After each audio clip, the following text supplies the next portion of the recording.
All right. Now, I had to make this video, and I'm gonna focus on this fight because there's controversy surrounding the decision. They gave the fight to Norma, split decision. They gave to Norma Dumont, and I'm gonna just share why I think they gave the fight to Norma Dumont, because it was a close fight. Neither fighter, it wouldn't have been a good look if Ketlin got the decision either. I've seen some comments online. I'm gonna take a look at and go over a few of them, saying that it wasn't a good look, or that Norma didn't look good, but neither one of them looked good. So you pretty much split down the middle. Neither fighter looked good. It wouldn't have been a better look if Ketlin would have won. So we're even. So where do we go from here? Now you got to look at other things. Which fighter has more stock? That's Norma Dumont. It's not Ketlin. And I believe UFC wanted to get Ketlin out of the way. And even though Ketlin is ranked higher than Norma Dumont, I think this fight there was more pressure on Ketlin to win, and to win decisively. It was almost like a challenger to a title, where you have to win decisively, overwhelmingly, in order to get a decision. And if you don't get a decision, you pretty much have to stop your opponent. You can't win a close fight. That's where I feel Ketlin was, because of this right here.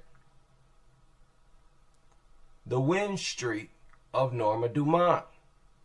There's more value in that than this record. Look at Ketlin's record. If you have to decide who you want to fight for the title, you're going to want this fighter, whoever she is.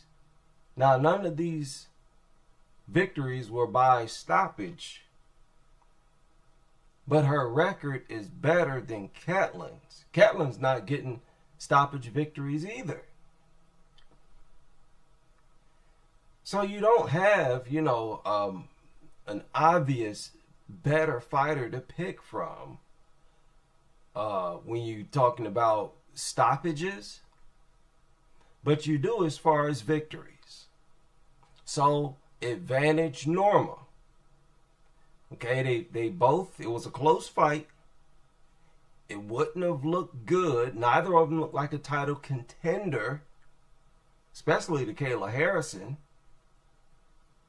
So we're even there, but Norma has more value.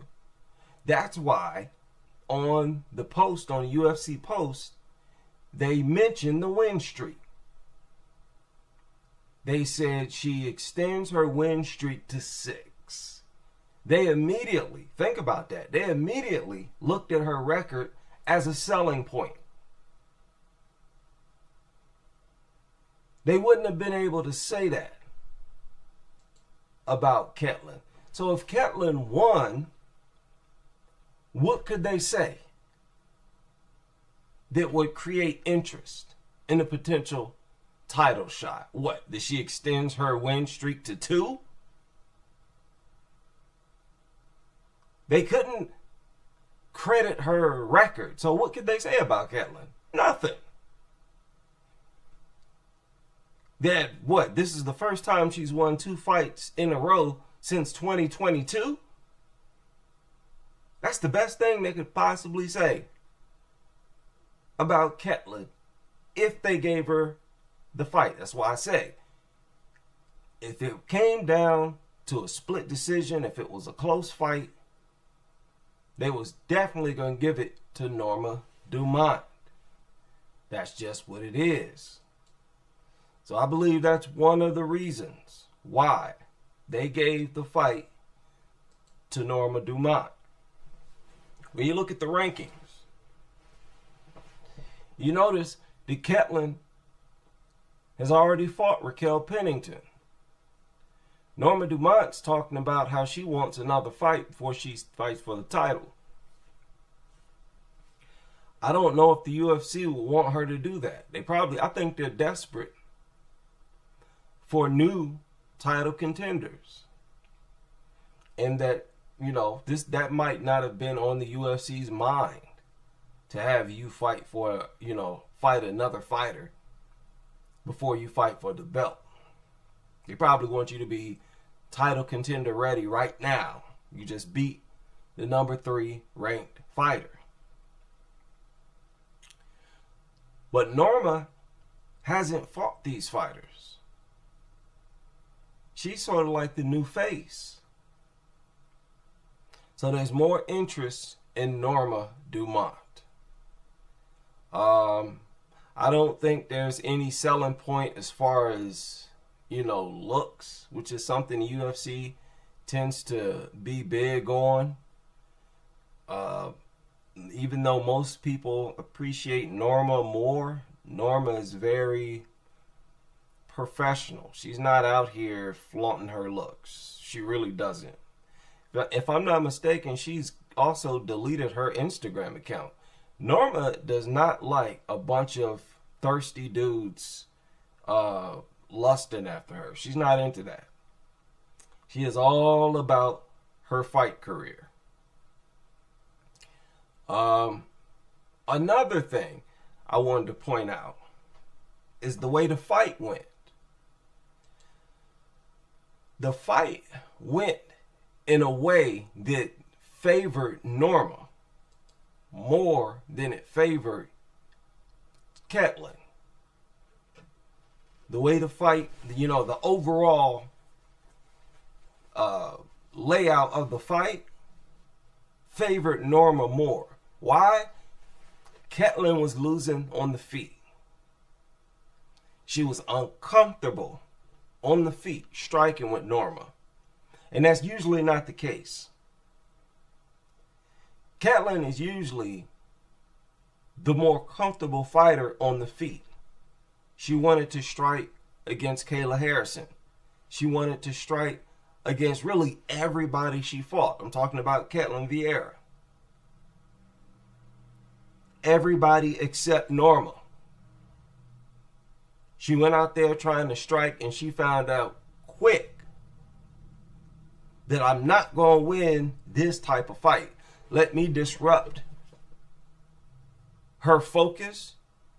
Let me take this away from the feet. And that's why she went for a takedown in the first round. I believe it's around a minute. We had about a minute and 35 seconds left on the clock.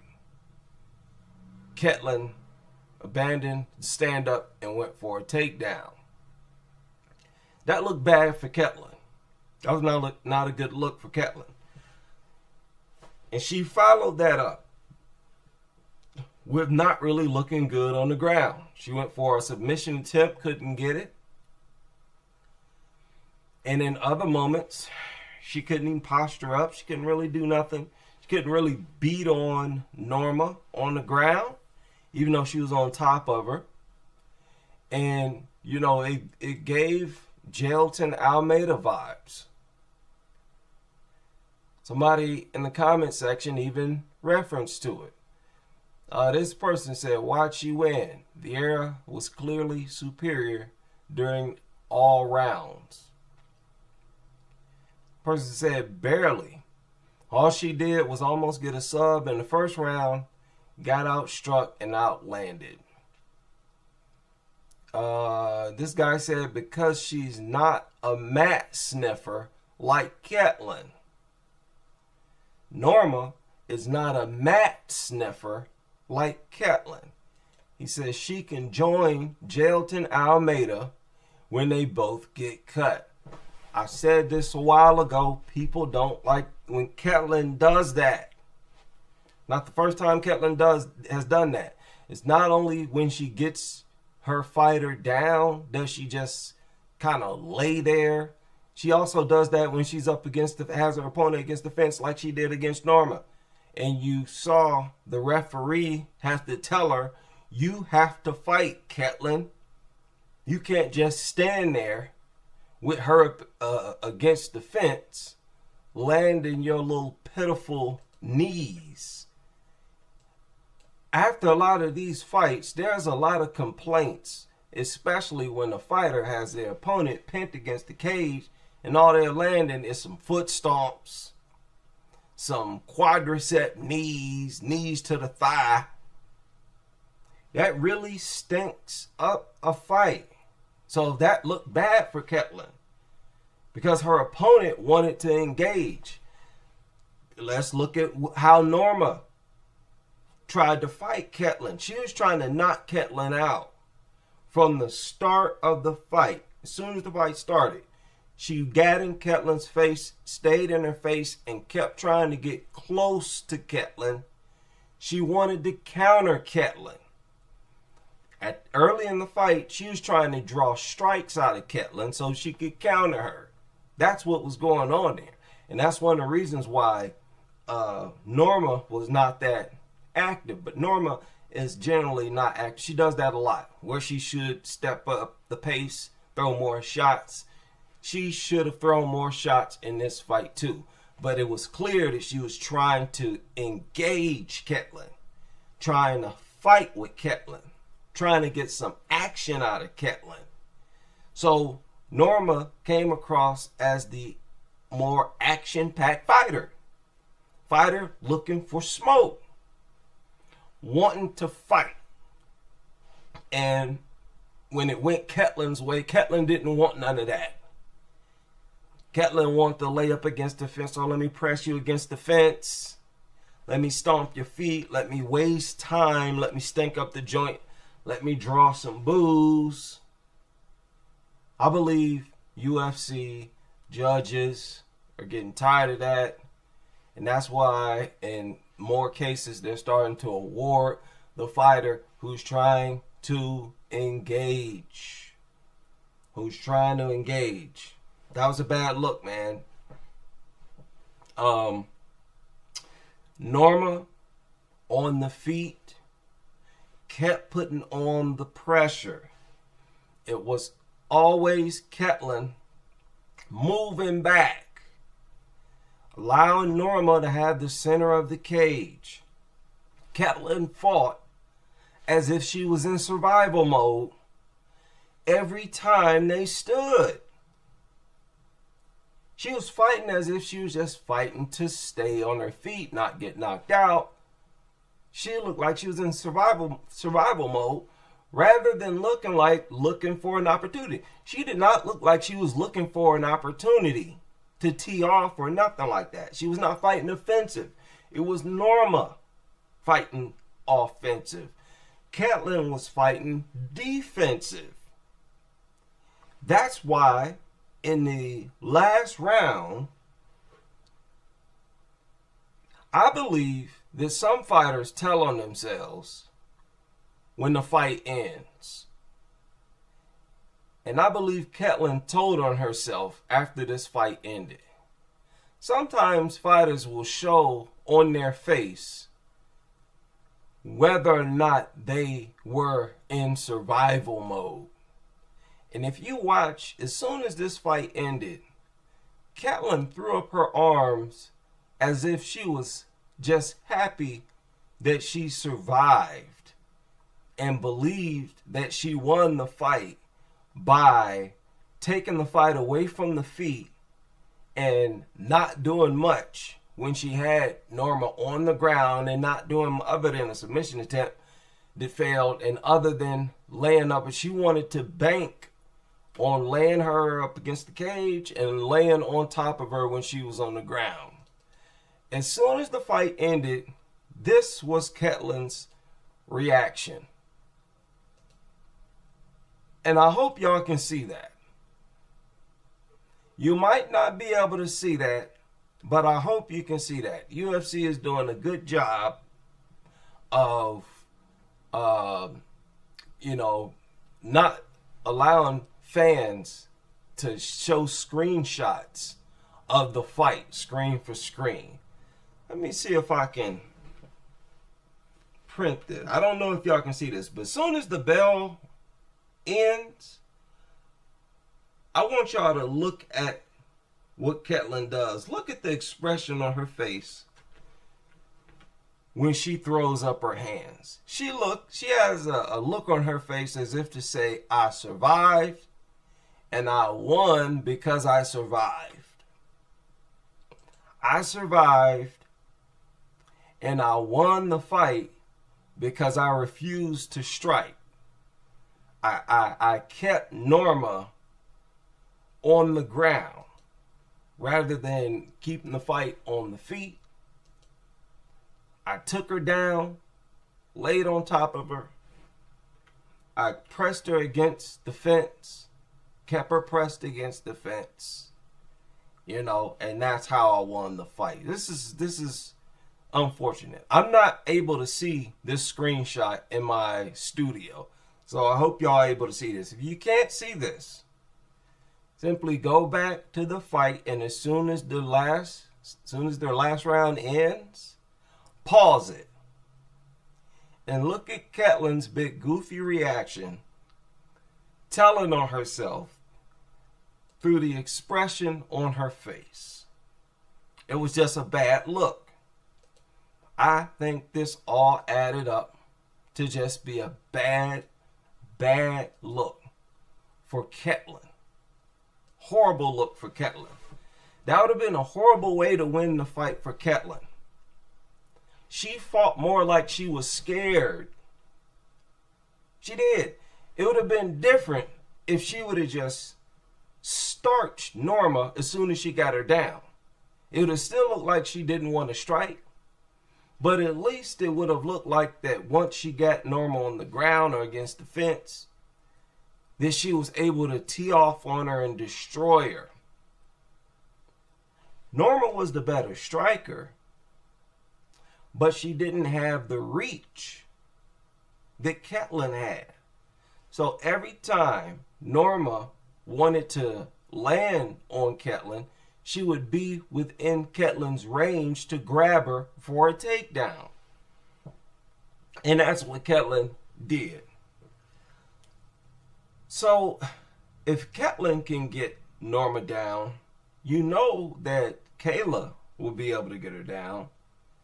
And Kayla's about to fight Nunes, so it's no guarantee Kayla will still have the belt.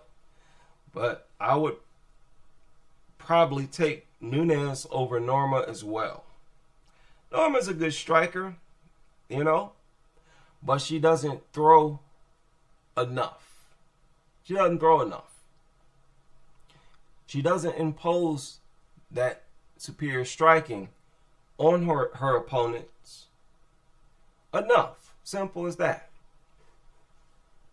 So all the new fighters in this division are unranked. I think one of them's ranked, and we won't see any real new interest at bantamweight until those fighters move up and replace these current fighters. Granted, Norma has some spark, but she showed weaknesses in this fight. She can't defend takedowns. She could not stop these takedowns, and when she got taken down, she could not get back up to her feet. That's a problem, especially going up against Kayla Harrison or Amanda Nunes. That's a big problem. That's a deal breaker. Okay? I suggested before that she move down in weight. I don't know if y'all noticed, but here recently, it looked like Ketlin's coming into the cage lighter. She used to come into the cage on fight night heavier, it looks like. And if I'm not mistaken, did she weigh in at like 132 or something crazy like that? I thought I heard the announcer say that she weighed at 132. I'm not sure. I didn't watch the weigh-ins. But on fight night, it looks like she's coming in lighter, closer to whatever she weighed in at. Why, I have no idea. Maybe it's to move her head or whatnot.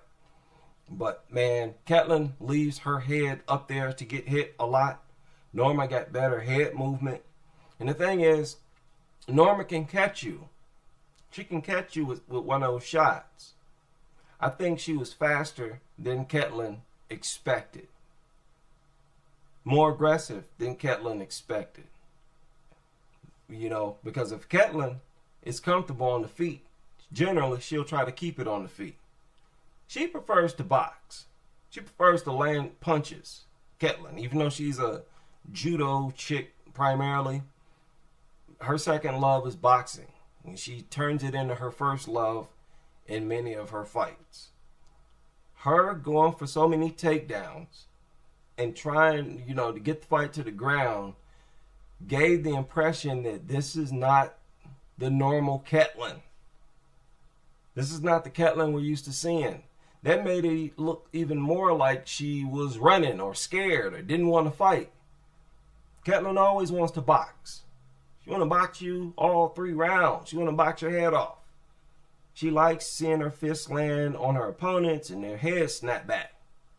But this fight, it's Ketlin's head snapping back, and she's running, charging in for takedowns. Just a bad look. And then in a major way, it makes Norma look like the winner or the better fighter, right? The scarier fighter that you were simply able to prevent from killing you by taking her down and laying on top of her. So that is why I believe they gave the fight to Norma Dumont. So it's too bad.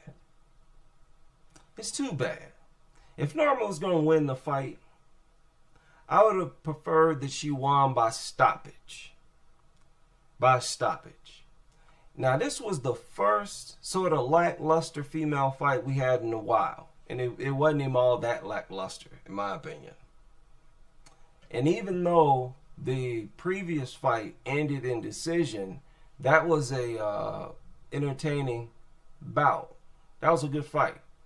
Montserrat Ruiz against, I forgot that lady's name. I can never remember how to pronounce that lady's name, or completely forget her name.